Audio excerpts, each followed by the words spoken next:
네, KDI 고용선입니다. 오늘 이런 자리에 발표할 기회를 주셔서 감사합니다. 제목이 굉장히 거창한데요. 다 아시는 내용이시고 그냥 제가 간단하게 정리를 해보았습니다.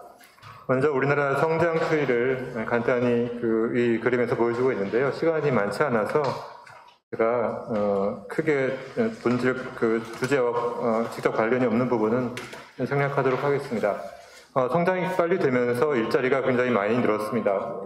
왼쪽에 있는 그림은 고용률 추이고요. 오른쪽은 실질임금의 증가율입니다. 그래서 예컨대 70년대에 우리 근로자들의 실질임금이 연간 8% 정도 늘어났습니다. 그러니까 거의 10년에 임금이 2배씩 늘어나는 그런 빠른 임금 상승을 볼 수가 있습니다. 분배는 진위계수와 상대적 빈곤율을 보여드리고 있는데요. 둘 다 90년대 초 이후에 상승을 했습니다. 그러니까 90년대 들어와서 이 분배가 굉장히 악화되었고요. 그러면 이제 2010년경부터는 다시 분배가 좀 개선되는 그런 모습을 보이고 있습니다. 전 5가지 도전 요인이 있다고 생각이 됩니다. 다 아시는 내용인데요. 첫 번째는 성장 잠재력 둔화, 둘째는 좋은 일자리가 부족하다는 것, 그리고 세 번째는 분배가 악화되고 있다는 것, 그리고 이제 정책 역량이 미흡하고 광범위한 지대 추구가 우리 성장의 커다란 요인이다, 동전 요인이다 하는 말씀을 드리겠습니다. 먼저 성장 잠재력 둔화에 대해서 말씀을 드리겠습니다. GDP 성장률은 다 아시는 바와 같이 추세적으로 하락을 해왔습니다. 여기 그림에서 파란색 선은 GDP 성장률이고요. 빨간 것은 이제 인구 1인당 GDP로 했을 때 그 성장률, 그리고 회색은 근로자 1인당 GDP, 그러니까 노동 생산성이 되겠습니다. 어느 것이나 다 90년대 이후에 굉장히 빠르게 하락하는 추세를 보이고 있습니다. 아까 그림에서 이제 실질임금 상승률이 최근 들어와서 굉장히 빨리 하락하는 것을 볼 수 있는데요. 이것은 바로 이 성장률 하락 때문이라고 생각이 됩니다. 2020년대 성장률은 저희 KDI의 권교 박사가 전망한 바가 있는데요. 한 2% 정도가 되지 않을까 이렇게 전망을 하고 있습니다. 물론 이제 성장하면, 경제가 커지면 성장률이 떨어지는 것은 당연합니다. 그래서 성장률 하락 자체가 그렇게 걱정이 아닐 수도 있다라고 말씀할 수가 있는데요. 이 그림은 좀 걱정할 여지가 있다는 것을 보여드리기 위해서 그린 것입니다. 이것은 이제 PPP 기준으로 1인당 GDP를 월드뱅크에서 나온 데이터를 정리한 것인데요. 미국의 1인당 GDP를 1로 봤을 때 우리 1인당 GDP는 그동안 빠르게 1에 가까워지는, 그러니까 미국의 1인당 GDP에 수렴하는 모습을 보여왔습니다.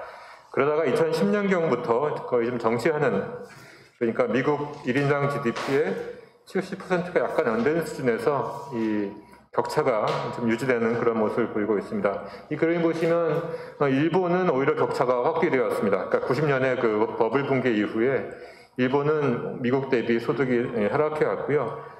녹색 선으로 되어 있는 중남미국가의 경우에도 1980년대의 러스트 데케이드 이후에 성장이 정체되는 모습을 보이고 있습니다. 다 아시는 바와 같이 경제 성장은 항상 언제나 로버트 솔로우가 얘기한 이후로 우리가 잘 알고 있는 사실이지만 항상 생산성 증가가 유전해 왔습니다. 이 그림은 그레고리 클락의 책에서 뽑아온 것인데요. 전 세계의 1인당 소득순을 보여주고 있습니다. 그래서 BC 1000년 이후에 18세기 말에 산업혁명 시기까지 전 세계 1인당 소득은 거의 변하지 않았는데 이것은 이제 메소지안 트랩이라고 하고 사람들은 부르고 있습니다. 그 이후에 산업혁명 이후에 이제 굉장히 빠르게 생산성 증가가 일어나면서 소득이 일어나는 것을 볼 수가 있습니다. 우리나라에서는 모든 산업에서 노동 생산성이 떨어지고 있습니다. 이 그림에서 이제 까만색이 GDP, 녹색이 농업, 그리고 파란색이 제조업인데요. 제조업은 생산성이 90년대에 굉장히 빨리 늘어났습니다. 하지만 전반적으로 90년대 이후에는 생산성 증가율이 둔화되는 것을 알 수가 있습니다. 이 다음 그림은 이제 노동 생산성, 그러니까 부가가치, GDP 나누기 1인당 근로자 수로 나눈 근로자 1인당 부가가치인데요. 보시는 것과 같이 이제 파란색 선을 주목해 주시면 이게 제조업입니다. 보시면 과거 60년대, 70년대까지만 하더라도 제조업의 부가가치는 서비스업, 그러니까 여기 주황색으로 되어 있는 서비스업보다 낮았는데 방금 말씀드린 것처럼 이제 90년대에 제조업 생산성이 굉장히 빨리 증가를 하면서 95년 정도에 이제 서비스업을 추월을 했고요. 현재 시점에서 보자면 제조업은 서비스업의 생산성의 약 2배에 달하는 그런 수준을 보이고 있습니다. 근데 이제 이렇게 제조업은 굉장히 잘 나가고 있지만 서비스업은 굉장히 미진하다는, 그 생산성 증가가 미진하다는 것을 설명드리고 있는 것이고요. 특히 서비스업 중에 이제 제가 전통 서비스업이라고 여기에 쓴 것, 그러니까 도소매업, 음식 숙박업, 그리고 기타 서비스업. 그러니까 기타 서비스업이라는 게 이제 개인 서비스업을 포함하는 거죠. 동네에 많이 있는 미장원 이런 것들이 이제 기타 서비스업에 포함되는 것인데요. 이 전통 서비스업을 보시면 고용 비중이 28.7%, 그러니까 거의 30%의 근로자들이 이 전통 서비스업에 아직도 종사를 하고 있습니다. 반면에 노동 생산성은 연간 2,900만 원입니다. 이 오른쪽에 보시면 29라는 숫자가 이제 2,900만 원이라는 뜻인데요. 우리나라 전체 생산성의 노동 생산성의 약 40%에 불과한 이런 아주 낮은 생산성을 보이고 있지만 또 고용 비중은 굉장히 크다라는 것을 보여드리고 있습니다. 그래서 결국 이러한 그 성장 잠재력 둔화라는 것은 생산성의 둔화이고, 그것이 특히 서비스업이나 전통 서비스업 같은 이런 저생산성 분야의 생산성을 늘려야지 뭔가 그 성장 잠재력을 다시 전환시킬 수 있겠다는 말씀을 드리는 것이고요. 두 번째, 좋은 일자리 부족에 대해서 간단히 설명을 드리겠습니다. 첫 번째, 기업 간 산업 간의 생산성 격차가 굉장히 큰 상황입니다.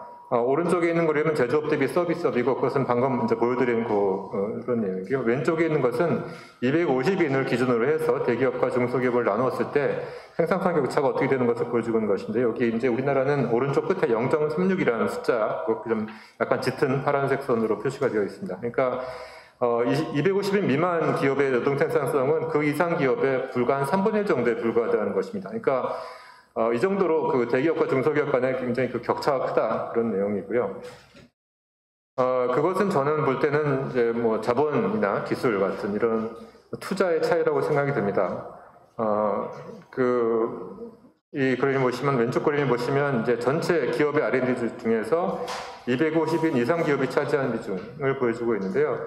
250인 이상 기업이 전체 거의 80%의 R&D를 지출하고 있습니다. 그러니까 이 정도 R&D 투자를 하고 이 정도 자본 투자를 하니까 당연히 생산성 격차가 클 수밖에 없는 것이죠.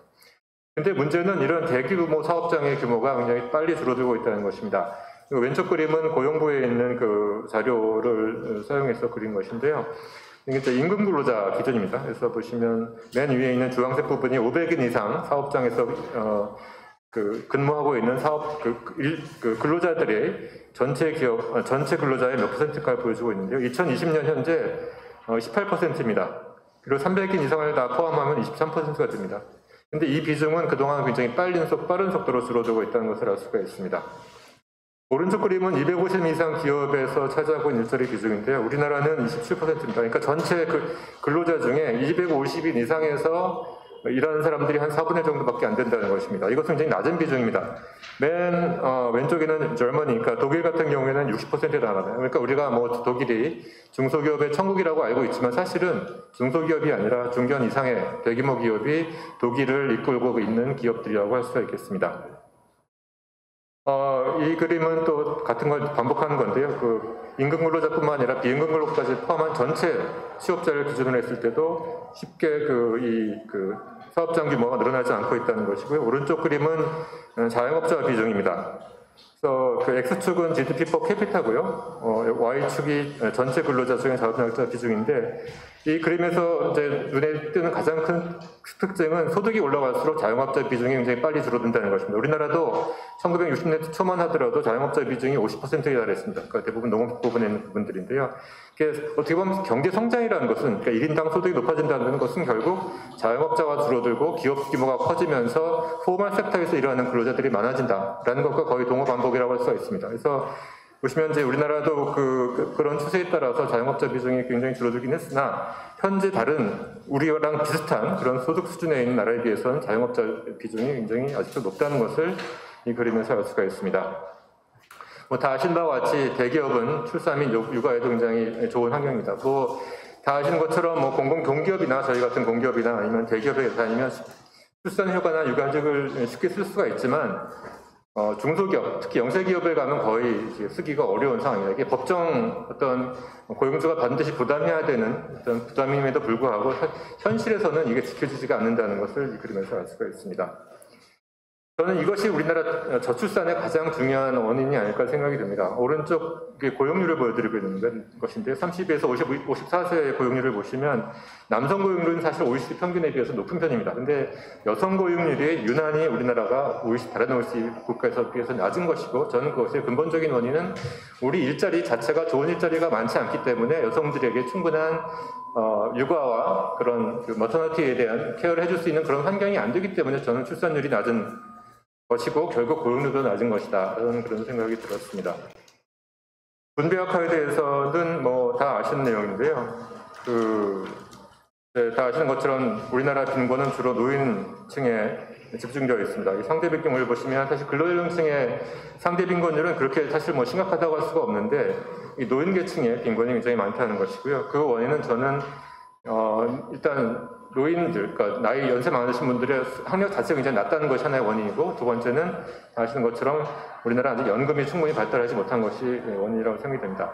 근데 이제 그렇다 치고 근로연령층 내에서 보면은 제가 이걸 임금 격차를 분해를 제가 해봤더니 이 2020년을 보시면 전체 임금 격차, 여기서 5분위 배열로 표현을 했는데요. 그 중에 각각의 요인이 어떻게 설명을 하고 있는가를 이제 그려봤는데요. 거기 보시면 근속연수가 중간 정도에 보면 근속연수가 있는데요. 근속연수가 가장 큽니다. 그러니까 전체 임금 격차의 15%를 근속연수가 설명하고 있고요. 바로 옆에 있는 사업장 규모가 또 6.7%를 설명하고 있습니다. 그러니까 다시 말씀드리면은 근로연령층 내에서 임금 격차라는 것은 결국 대규모 사업장에서 오래 근속하는 근로자하고 그렇지 못한 근로자 사이의 격차가 가장 중요한 요인이다라는 것을 이 표에서 알 수가 있습니다. 물론 이제 다이내믹한 관점에서 기회의 불평등이 더 중요한 문제일 수 있습니다.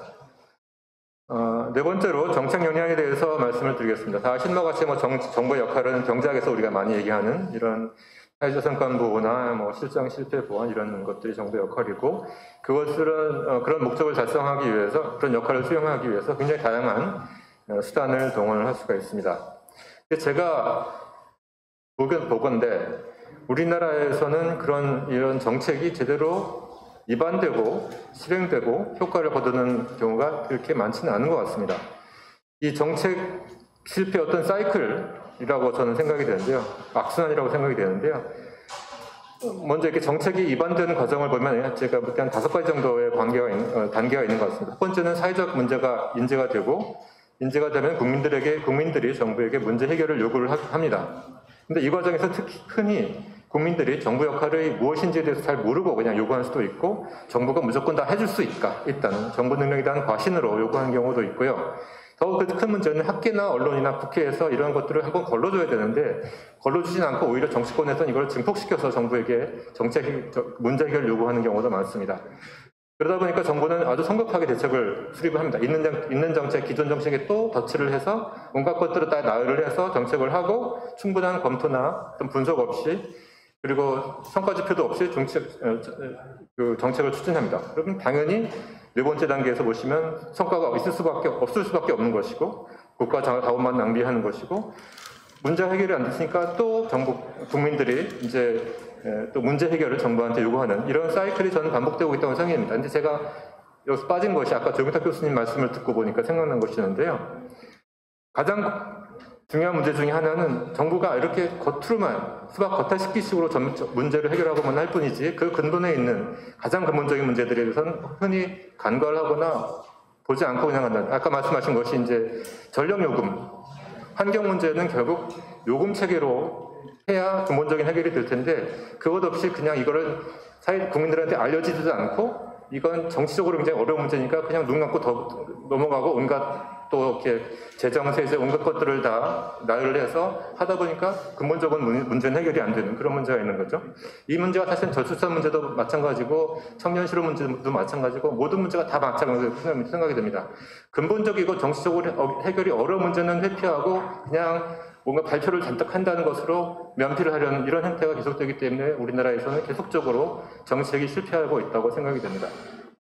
지역균형 발전에 대해서는 제가 생략을 하도록 하겠습니다. 마지막으로 지대축구에 대해서 말씀을 좀 드리고자 합니다. 성장의 근본 능력이 무엇인가? 이건 사실 뭐 경제학에서는 굉장히 오래된 주제이고 아직까지도 해결하기 없는 그런 문제라고 생각이 됩니다. 하지만 제가 볼 때 가장 그래도 좀 저한테는 설득력이 있는 어떤 이론이 있다면 그것은 이제 아세모글 로빈슨이 얘기했던 포용적 제도와 섭취적 제도의 관점에서의 어떤 설명이 저는 그래도 굉장히 설득력 있다고 생각이 되고요. 관련해서 많은 논문들이 있습니다. 뭐 내용은 아실 테니까 생략을 하고요. 제가 또 재밌게 본 것은 프란시스 후쿠야마가 쓴 2011년에 쓴 책에 정치 질서의 기원이라는 책이 있는데 이것도 이 사람은 경제학자가 아니라 정치 철학하는 사람인데도 불구하고 굉장히 비슷한 결론을 내리고 있습니다. 가산제라는 관점에서 패트리모니얼리즘이라는 관점에서 이런 이익 집단들 간의 어떤 이런 것들이 결국은 가장 중요한 국가 발전의 걸림돌이 된다 하는 얘기를 이제 굉장히 그 역사적인 관점에서 설명을 하고 있는 게 굉장히 재밌습니다. 책은. 우리나라에선 이런 자기의 이익을 지키기 위해서 국가 발전 자체를 서해하는 이런 행태가 사실은 거의 모든 분야에 다 있다고 생각이 됩니다. 선생님들도 마찬가지고, 교수님들도 마찬가지고, 국정연구국에 관한 저 같은 연구자들도 마찬가지고요. 중소기업도 마찬가지고, 재벌 총수기관도 마찬가지고, 노동조합도 마찬가지고, 정치권도 마찬가지고 생각됩니다. 예컨대 노동조합의 예를 보면, 간단히 보시면, 우리나라의 노동조합은 사실은, 국가 전체, 우리나라 5천만 인구 중에 2,500만이 근로자인데요. 그 중에 1,900만이 임금 근로자들이 있고요. 연대의식 전혀 없습니다. 그냥 단순히 자기가 가진 일자리를 지키고자 하는 이익 집단들일 뿐이라는 그런 생각이 듭니다. 이 점이 바로 우리나라 노조하고 스웨덴 같은 노조하고 다른 거죠. 스웨덴은 적어도 국가 전체 일자리 관점에서 더 좋은 일자리를 만들기 위해서 어떤 정책이 국가 정책이 필요한 것에서 고민하는 사람들입니다. 그 일환이 이제 랜마이든 모델 같은 것들이죠. 우리나라는 그런 관점이 전혀 없습니다. 노동조합이라는 그런 집단을 보시면요. 그래서 결국은 우리나라가 앞으로 잘 살기 위해서 선진국에 의해서 가장 필요한 것은 바로 이런 지대 추구, 곳곳에서 이 기득권에 막혀가지고 한 발짝도 못 건너가는, 앞으로 전진하지 못한 이 상태를 벗어나서 가치 창출이 이루어지는 그런 사회로 갈 때 우리나라가 선진국으로 가지 않을까 생각이 됩니다. 그 다음에 여러 가지 얘기가 있는데요. 기업의 규모가 굉장히 필요할 것 같고요. 이렇게 말씀드리면 제가 뭐 친재벌 론자처럼 이렇게 보이지만 적어도 일자리 관점에서는 대규모 기업이 앞으로 더 많이 만들어져야 된다는 게 저는 그렇게 믿고 있습니다. 또 생산성 높은 기업과 산업으로 일자리가 이동해야 될 것 같고요. 그렇다 보면 각 부문의 어떤 이동을 막고 있는 여러 가지 규제나 이런 것들은 많이 없어져야 될 것 같습니다. 또 교육 훈련을 통해서 인적 자본도 확충해야 될 것 같고요. 또 정책 영향 강화를 위한 노력도 많이 필요할 것 같습니다. 또 무엇보다도 말씀드린 바와 같이 광범위하게 퍼져 있는 지대 추구 행태를 타개해야 될 필요가 있고, 그런 의미에서 어떤 큰 광범위한 의미에서 어떤 사회 규약, 어떤 사회 질서, 사회 정신, 그런 것들이 새로 정립되어야 되지 않을까 그런 생각을 합니다. 예컨대 정부와 기업 사이에서는 정부는 규제 완화를 약속하지만 기업은 지배구조를 정상화하고 공정한 시장 경쟁을 약속하는 이런 서로 주고받는 것이 있어야 될 것 같고요. 정부와 근로자 사이에서도 정부는 적극적이고 소극적인 노동시장 정책을 강화하지만 노동조합은 아까 말씀드린 바와 같이 국가 전체 관점에서 일자리 창출에 기여할 것을 약속하는 것들이 필요할 것 같습니다. 정부와 취업자 간에도 어떤 약속이 필요할 것 같은데요. 정부는 충분한 복지 혜택을 약속하지만 복지 수혜자들은 복지제도를 남용하지 않을 것을 약속하는 것도 저는 필요하다고 생각합니다. 그 예는 기초보장제도도 있지만 고용보험, 실업급여에서들은 안 좋은 모습들이 나타나고 있기 때문에 이런 것들이 필요하다고 생각이 듭니다. 그래서 제가 다 아시는 내용이지만 간단하게 정리를 해봤고요. 오늘 좋은 토론 있기를 바라겠습니다. 감사합니다.